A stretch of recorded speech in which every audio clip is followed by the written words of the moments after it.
Why, hello there. This is the complete story of Blasphemous from the start of the game to the end of the final DLC. In this video, we'll discuss the narrative of the game, the lore of the world, and the art and Spanish culture that inspired all of it. We'll also recount the story of the creation of the game itself, in which developer The Game Kitchen put the very future of their studio on the line to bring this ambitious action platformer to life. This is a remaster and repackaging of my original analysis, breaking my 6-hour deep dive into parts. If you've watched that, most of this content is the same, but I've added visual references for the many pieces of art, history, and folklore that served as inspiration. I've also added footage of earlier versions of the game for comparison, and also tweaked parts here and there, because that's how I am. Speaking of how I am, I love Blasphemous, and more broadly, I love Metroidvanias and Souls games, and diving deep into the story and design of games, and sometimes their board game adaptations. If any of this is also true for you, subscribe to the channel. I've got a massive backlog of videos to check out, with more coming out all the time. This will be your spoiler warning because we'll be talking about everything contained within the game. Sorrowful be the heart penitent one, and let's get into it, the story of Blasphemous.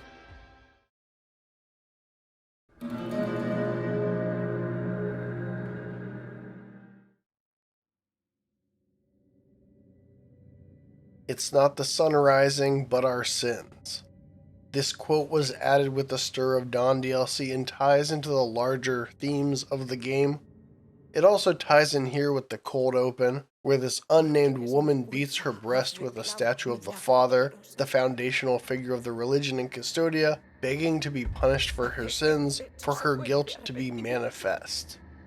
This scene parallels the Confiteor, a prayer in Catholic Mass that involves the congregation beating their breast and saying mea culpa, or my fault, 3 times, adding maxima to the third mea culpa to mean my most grievous fault. The woman's prayer is answered, her guilt manifesting into a sword that pierces her heart. This helps set the tone of the game. The quick cuts and perspective of the scene gives a sense of horror, presenting the brutality of the faith in Custodia. An unknown amount of time passes and we see Penitente pull the blade, named Mea Culpa, from the woman transformed into the kneeling stone. This imagery evokes King Arthur pulling the sword from the stone. This presents our protagonist as divinely appointed, as well as taking the manifest guilt of the woman onto himself. This opening explains the setting of the game, Custodia. Custodia is under the sway of an inscrutable force called the Miracle, which tangibly manifests the pains of the soul. This generally explains the fantastical and monstrous designs of the enemies and NPCs, and is also a compelling premise. The game will explore acts of the Miracle and its effect on Custodia. In this video, I'll refer to our character, the penitent one, as Penitente, his name in Spanish, as a means to more easily distinguish him from other penitents during discussion. The game proper opens up with a shot of the Father, the recipient of the first miracle, whose story we'll learn about over the course of the game. We're in the Brotherhood of the Silent Sorrow, a covenant of penitents that made a vow of silence to emulate the Father, who never spoke again after receiving the first miracle. Our character is one of these brothers, a literal silent protagonist. And now we get into the game. I left tutorial messages up as a means to discuss general mechanics. This tutorial is perfectly serviceable, and I always like a tutorial I can turn off or skip. Penitente is hurt, and the first prompt is to heal, showing how to use the Estus-like biliary flask, though Penitente is less into drinking it and more into smashing it on his face. Our character and the other brothers don a stylized metal version of the capirote, a pointed conical hat worn by Catholic penitents in Spain and Latin America, meant to obscure their identity to give attention to God. I dig the visuals of the Brotherhood of the Silent Sorrow. The corpses as landscape are metal as hell and push the brutal atmosphere of the game, and the massive scale of this space adds a fantastical element. At the start of the game, the Brotherhood have all been massacred, including our protagonist, Penitente. This geometry was added in the last DLC, The Wounds of Eventide, but I like how this addition signals to the player a clearly unreachable spot and some floating red particles to indicate that we need some kind of power or something before we can come back and get up there. This immediately sets the player up to be on the lookout for these kinds of obstacles and to keep note of them for later. The pre-do are Dark Souls style checkpoints where flasks are restored, enemies respawn, and upon death you return to the last pre-do rested at. And we're thrown right into the first boss fight. I personally prefer a gentler escalation with some basic enemies first, but it's fine. The Warden of the Silent Sorrow works as a tutorial and boss with his very slow, telegraphed attacks. Blasphemous has no stamina system to manage. Like Souls and Metroidvania titles, the combat is very pattern-focused. The large attack windows allow time for combos, illustrating to players how successive attacks do increasing damage. This fight highlights jumping as a defensive verb. It's all basic stuff, but this fight does a good job reinforcing all of it. This fight also highlights sliding. The Warden's attack forces the player to wait up until the wind-up to slide dodge. You're not often blocked from sliding in Blasphemous like this exactly, but it helps instill the importance of timing dodges. Narratively, the Warden suggests that the massacre was ordered officially by the church. We see him finishing off the injured when we first entered the room. There's speculation that the Warden is the eldest brother of the Brotherhood. I personally think he's a Warden from the Holy Prohibitions, but either interpretation works with the notion that the massacre was ordered by the church authority. Requiem Aeternum pops up upon defeating the Warden. This reference is a Catholic prayer of the same name meaning eternal rest, and is asking that the souls of the departed be hastened to God. This scene is iconic. Penitente takes blood flowing from the Warden's side and fills his helmet as a sort of baptism for the second life he has been given. This is where the game hooked me the first time I played. It's very metal, but it also made me feel like I was controlling a psychopath. Reflecting on it now, this was an intentional move by the Game Kitchen. This is the world of Custodia, and Penitente is part of it. He's not a silent protagonist to be a cipher, there's no role-playing. As will become apparent in the narrative, Penitente's anonymity helps him act as a symbol and puts the focus onto the world. I think this also ties into the perspective of the game with regards to its heavy ties with Spanish history and culture. Blasphemous isn't interested in condemning the past, or celebrating Spanish culture without comment, but an acknowledgement of it all holistically. It's also worth noting that Custodia is not one-to-one with Inquisition-era Andalusia. Blasphemous is a video game, and some stuff is there just to be sick as hell. The locked door encourages the player to be on the lookout for a way to return here later. And lastly in here, this establishes these devices as a means to unlock gates. We exit the Brotherhood and arrive at the Holy Line, which kind of functions like Tutorial Part 2. And Penitente meets my boy Deo Gracias. He's a scribe of the miracle. His penance is to witness and narrate the acts of the grievous miracle. The design is based on Spanish and Latin American penitents dressed in velvet robes and rope as a belt. He's carrying a scroll of parchment, a practice done in Andalusia in some of the oldest processions. And yes, there is a wicker trivet on his face. It helps sift his thick voice affected by the miracle. Deo Gracias gives Penitente the quest that makes up the first half of the game. Penitente is to seek out the Cradle of Affliction and Mother of Mothers, the path blocked by a great door. The door is opened by carrying out the 3 humiliations, which, you guessed it, are in 3 different areas behind 3 bosses. A small nitpick I have is the order in which he describes the areas. We'll discuss this particular topic more later, but if I was trying to guide the player, this wouldn't be the order that I'd list them in. Deo Gracias gives Penitente the Thorn, an item tied into the endings of the game. Narratively, the Thorn feeds on sin and guilt, increasing Penitente's burden. Mechanically, this is tied into a somewhat unintuitive quest. After speaking with Deo Gracias, it's time for what feels like part 2 of the tutorial. We meet the Thief, a very basic fodder enemy. This enemy was one of the first made for early prototypes of the game. This next enemy is the Enraged Pilgrim. They teach us to parry and counter. Right bumper is either parry or deflect, depending on the enemy. The counter is automatic, but pressing attack right again as Penitente hits does a retribution attack. opening the enemy up to an execution. Executions give more fervor, aka mana, and Tears of Atonement, aka experience or souls. But most importantly, they're just over-the-top violent and a delight to watch. The ochre color of the Pilgrim's wheel is inspired by the design of classic Andalusian carriage wheels. This enemy is the Lamento Fundido, a basic enemy/environmental hazard that is used dangerously later to knock Penitente into hazards. I find restricted movement like this kinda irritating, but these enemies need to be approached slowly anyways, or use the prayer that I'm about to grab. Prayers at a glance are like spells, providing special attacks or buffs, but functionally they're more like a set of tools. Penitente equips one at a time through a menu that can be swapped out at almost any time, letting you choose the appropriate prayer to address the situation at hand.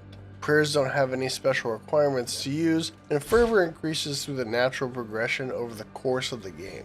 The first prayer Verdiales of the Forsaken Hamlet is a banger. The item above is another indicator to come back later, and note that it's once again accompanied by red particles. The game really drives home the use of parry and deflect in this section because it's a core mechanic of Blasphemous. That's in contrast to something like the Dark Souls parry, which is a high-risk reward option. In Blasphemous, the parry and deflect window is more generous and is a necessary aspect of combat. I like this approach. I want the combat verbs to be necessary and tactical in their use, and Blasphemous achieves that.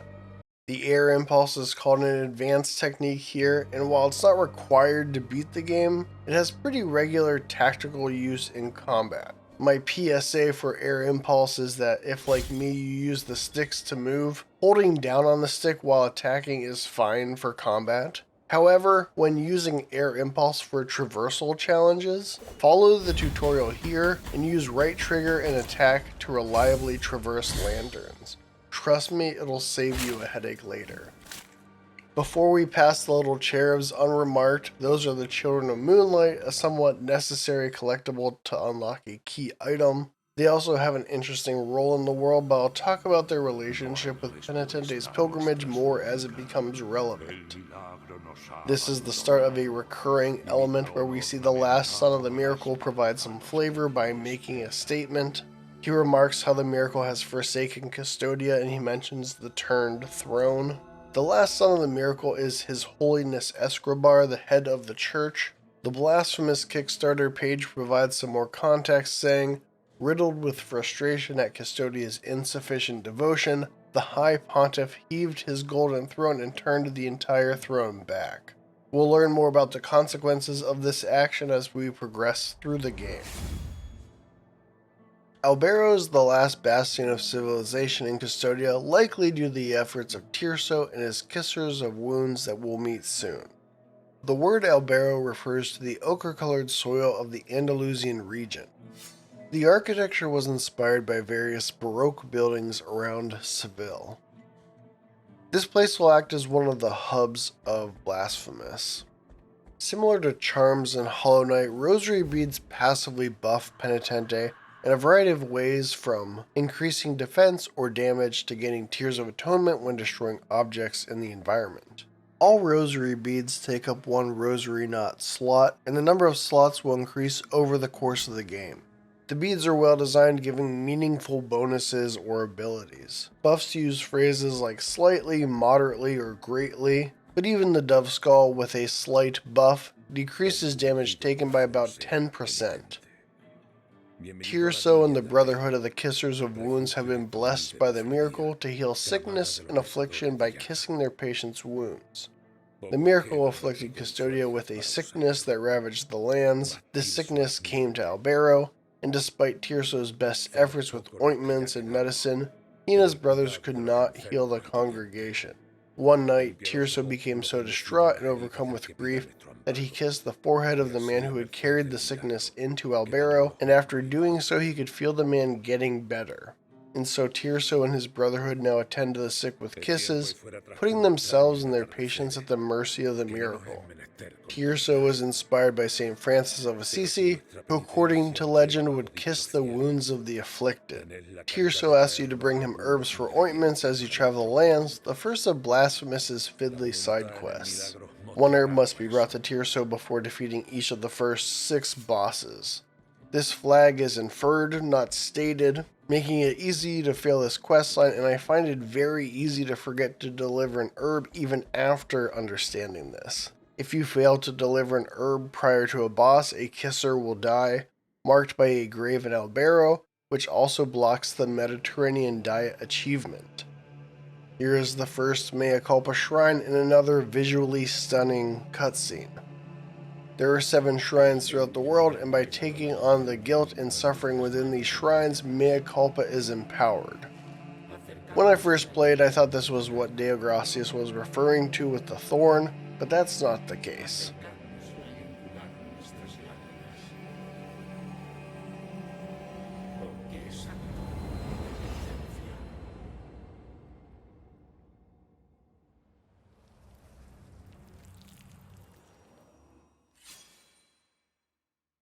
Kneeling at these shrines ascends the level of Mea Culpa, making it stronger and unlocking more combat techniques that can be purchased with Tears of Atonement.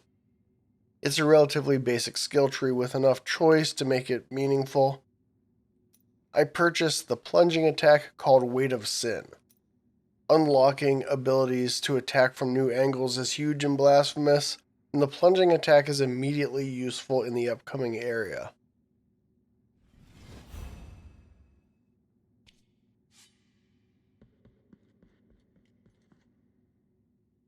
Faithful to the Metroidvania genre, Blasphemous is chock full of illusory walls. The first wall is a bit obscure, but as a fan of Souls and Metroidvania games, I came to Blasphemous well trained to smack any dead-end corridors that stand out. Continuing right, sequence breaks to a couple of later areas, but right now, let's get our first bone and visit the ossuary. As mentioned, Blasphemous was part of the Kickstarter video game boom, and like other Kickstarter titles, features an in-game backer reward. For Blasphemous, this was the Ossuary Bone collectibles. Backers of a certain level got their name included in the game as one of the collectible bones. In the base game, the only incentives to find them were a skin for collecting them all, and periodically bonus tiers for delivering them to the ossuary. The real knock-on effect, though, is how often these are exploration rewards. Getting to a tough-to-reach spot and getting a bone is a bit underwhelming, though getting a few extra tiers does help. The Wounds of Eventide DLC added a boss for collecting 30 of the 44 lost bones, giving a more robust intrinsic reward for collecting them.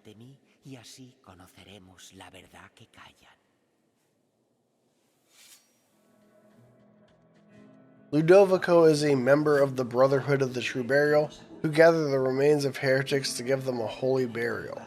This was inspired by the Brotherhood of Charity of Seville, who gathered the scattered remains of those deemed heretics by the Inquisition to bury them on consecrated land. Fun fact, in the Spanish language version added in the Stir of Dawn DLC, Ludovico is voiced by Enrique Collinet, lead designer and voice director for Blasphemous. He asks us to bring any remains that we find, which we will do, as the reward for doing so is one of the best prayers in the game. Next is the Wasteland of the Buried Churches. It's an interstitial area with a linear level design connecting many different areas. I'd say the Wasteland is the first proper area and a bit of a bridge in difficulty between the tutorial and subsequent areas. The geometry of the Wasteland is perfect for using the newly acquired plunging attack to strike from above. We're introduced to a couple of new enemies here. We have the Dug trio of Blasphemous called the Damned and the statue wielding Crucified. The Damned are inspired by the stonings in the Bible, with the twist being that they're victims of stonings brought back for revenge. This is our first ranged enemy and teaches players that physical projectiles can be knocked away. The pose for the Crucified enemy was inspired by the cartoon Cristo Mal by Miguel Noguera. They hit hard and act as a good test for the player's slide and deflect skills.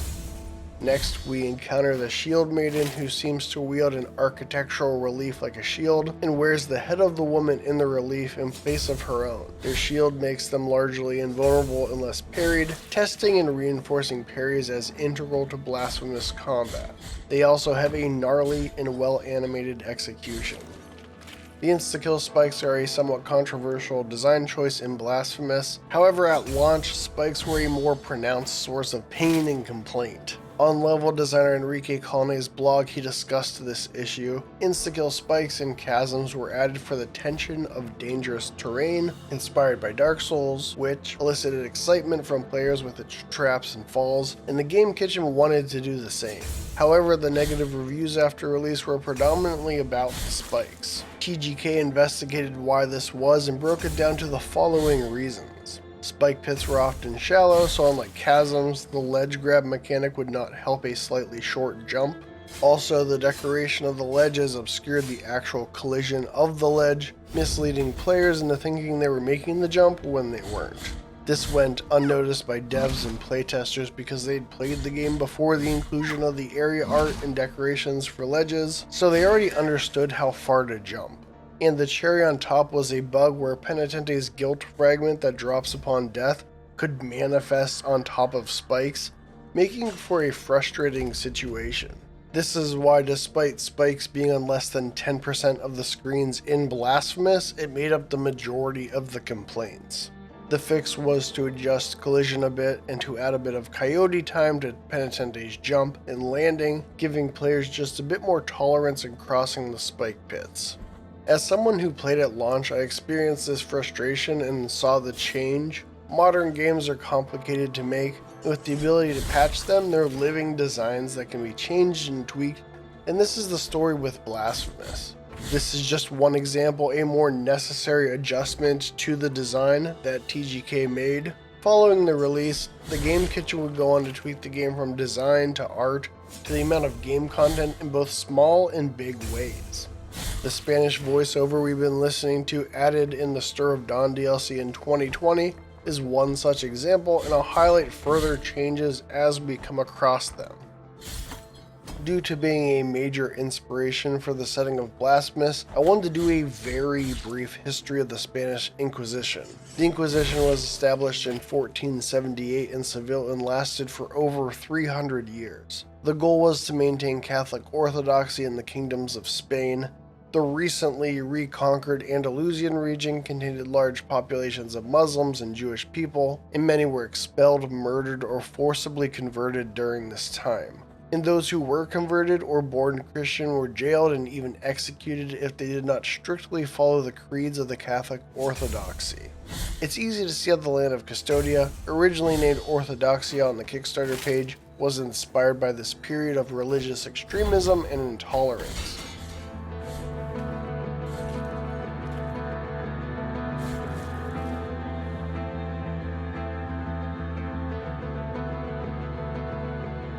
Here we meet Esdras of the Anointed Legion, warriors of His Holiness Escribar, speaking to the spirit of his sister Perpetua. This is the first in a series of cutscenes where Esdras debates with his sister over Penitente's actions, with Esdras condemning Penitente's quest to open the forbidden door into the Mother of Mothers as blasphemy. Esdras' voiceover in particular saw a big improvement, not only getting a great Spanish voiceover, but also a redone English voiceover in the Stir of Dawn DLC. Mercy Dreams is the first area of the 3 humiliations, and appears to be a crypt in the wasteland of buried churches. This room contains a confessor statue. When Penitente dies in Blasphemous, he leaves a guilt fragment at the location of his death, and will suffer a penalty to max fervor until it's retrieved. These statues can clear all guilt fragments from around the world at the cost of some tears. These statues are also involved with getting ending A, but we'll talk about that later. The background art of Mercy Dreams received a big upgrade in the Stir of Dawn DLC with a lot more character than the original.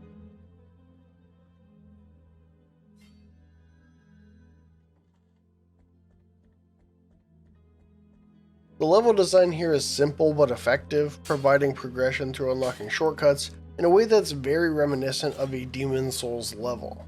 From this redo, there's a series of discrete rooms featuring platforming and combat challenges.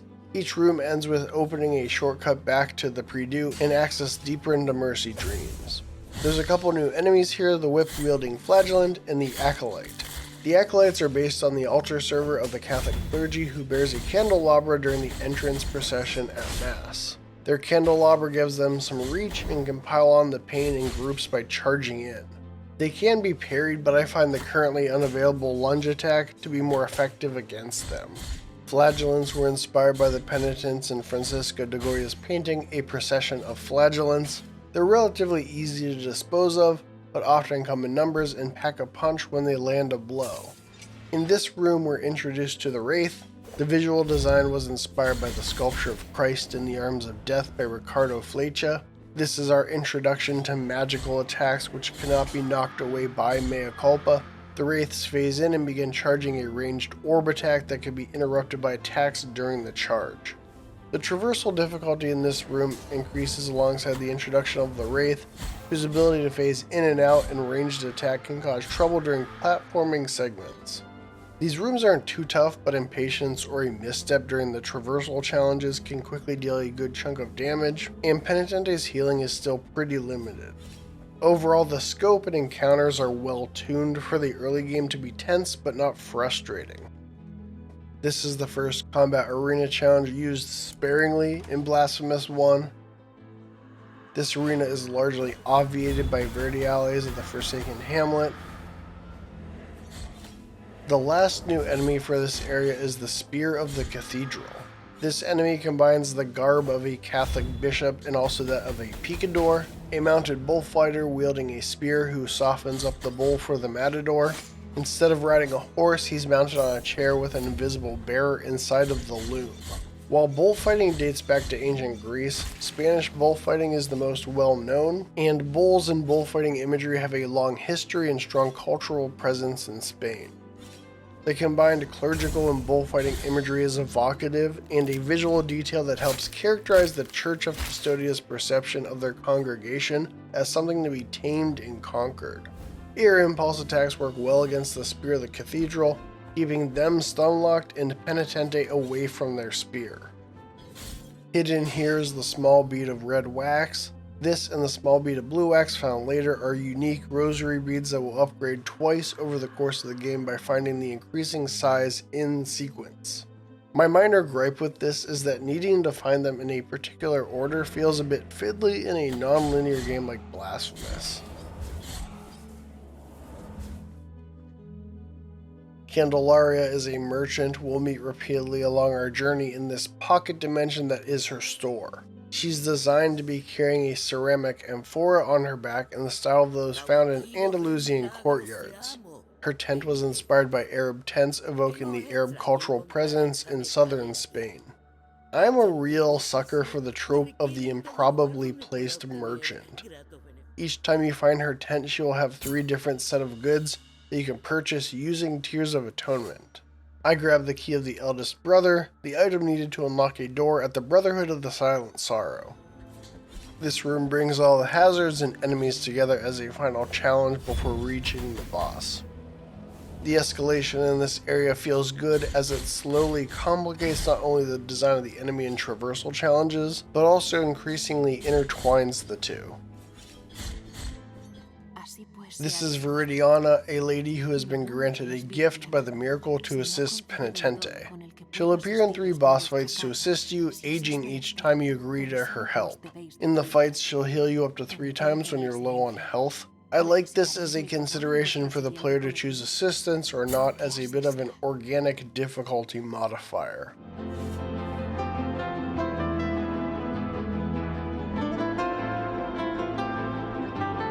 Now we're at the bottom of Mercy Dreams, but before going into the boss fight, there's a few loose ends to tie up. The first is a side room located behind an illusory wall. It's a devious arena challenge, and the acolytes will knock Penitente down, allowing the Spear of the Cathedral to float on over and poke him. Parrying the acolytes is the way to go, but it's trickier with a lot of enemies, and the Spears of the Cathedral complicate waiting for the acolytes wind up to parry them. So I use Forsaken Hamlet here to soften up and stun the acolytes, giving me a chance to quickly dispatch them and avoid getting ganged upon by the spears. This shows off the strength of the encounter design in Blasphemous, allowing for fast-paced tactical thinking that's really satisfying to put together, especially when you get to end on a cool-ass execution move. The reward is an empty biovessel that can be filled at a sanguine fountain to increase Penitente's max number of bioflasks by 1. Styled after Baroque chapels, with the door itself reminiscent of Christian relics, the Gate of Travel is our early game fast travel and originally the only fast travel in the game. We travel to Albero and pick up the Bouquet of Time to give to Tirso. As I've said before, the questline is a bit too easy to fail. It would have been very easy to go left from the Predu in Mercy Dreams and fight the boss before exploring to the right and finding the gate back to Albero. Mercifully, you only fail to get the achievement for the quest, as you'll still receive the linen cloth from Tirso for delivering the first herb, even after a kisser has died. The linen cloth states that it's unable to reveal the miracle under its mantle of corruption. So we head to the fountain in Albero, transported to the dream of the Lake of the Silent Pilgrims. According to the Blasphemous Kickstarter page, the statues were once pilgrims who had been punished and turned to salt by the miracle. The design of this place was inspired by the biblical story of Lot's wife disobeying God and looking back at Sodom, turning into a pillar of salt. The blessed Lord of the Salty Shores was treated as a saint by the pilgrims, and then punished by the miracle for being a false idol by granting him false holiness. He says his name cannot be obtained because it's also covered in salt, so I call him Peter. Peter asks Penitente to bring him objects to bless, hoping that this will let him cross to the other side of the false dream. He takes the linen cloth and turns it into our first relic, the Shroud of Dreamt Sins. The Shroud of Dreamt Sins shows the thoughts of corpses around the world, kind of like the Dream Nail in Hollow Knight. Relics in Blasphemous change how Penitente interacts with the world, either by increased interactions or new traversal options. Relics must be equipped to be active, and Penitente can have up to 3 equipped at once. I don't love needing to equip relics. Choosing which relics are active isn't a particularly meaningful choice. In play, it ends up being a menu text to equip what you need as you play, and that just doesn't feel great. It's not egregious by any means, it's just a bit of unnecessary tedium. On our way back to the Gate of Travel, let's stop at the Mea Culpa Shrine. We're choosing between adding a 4th combo finisher and a lunge attack.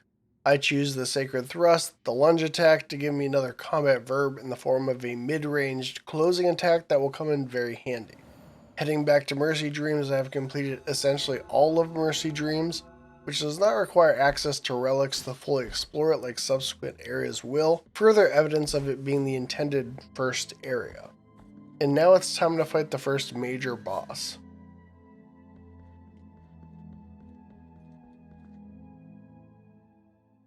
Ten Piedad, meaning have mercy, is found sleeping in a pose inspired by the famous La Pietà statue by Michelangelo.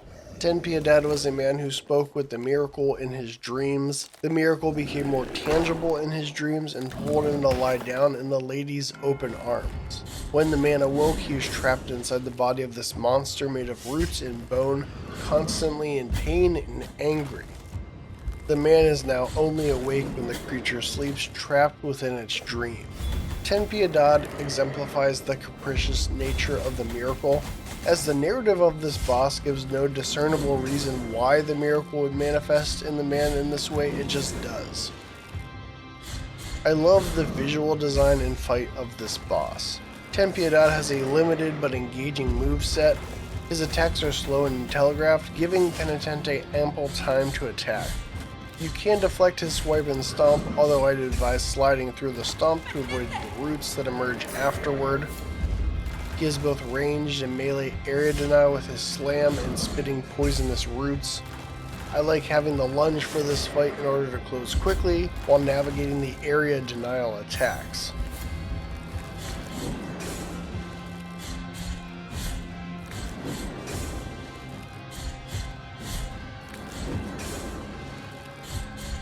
This seems like a good time to ask, what is your favorite boss in Blasphemous? Let me know in the comments.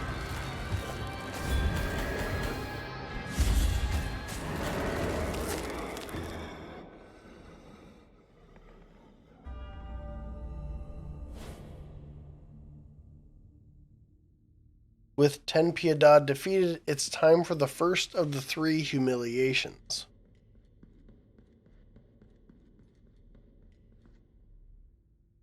The sepulchres of the 3 humiliations are based on the incorruptible saints in Christianity. This one's inspired by the sepulchre of San Antonia Maria Zaccaria. Incorruptible saints are saints whose bodies experience little or no decay after death, believed to be divine intervention due to their holiness. Prostrating before the saint, Penitente is granted audience and enters the dream. The saint was chosen by the miracle to guard one of the holy wounds of His Holiness Escobar in his dream as a guardian visage. The design of the guardian visages was inspired by golden skulls featured in the artwork of contemporary artist Bill Ellis. This dream is a sort of purgatory according to the art book, a stormy sea full of drowning people, made still and turned into cold iron. The design was inspired by Gustave Doré's Divine Comedy engravings from the 19th century. It's a striking scene, talking to this gigantic floating skull with gold dripping down its face, the endless sunset bathing the sea frozen in time.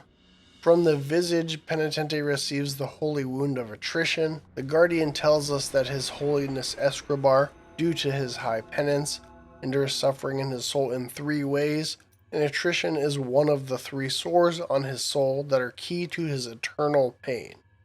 Attrition in Christianity is a desire to not sin for fear of punishment, instead of sorrow for having offended God. Being referred to as a holy wound may be referencing the 5 holy wounds that Jesus is said to have received during his crucifixion.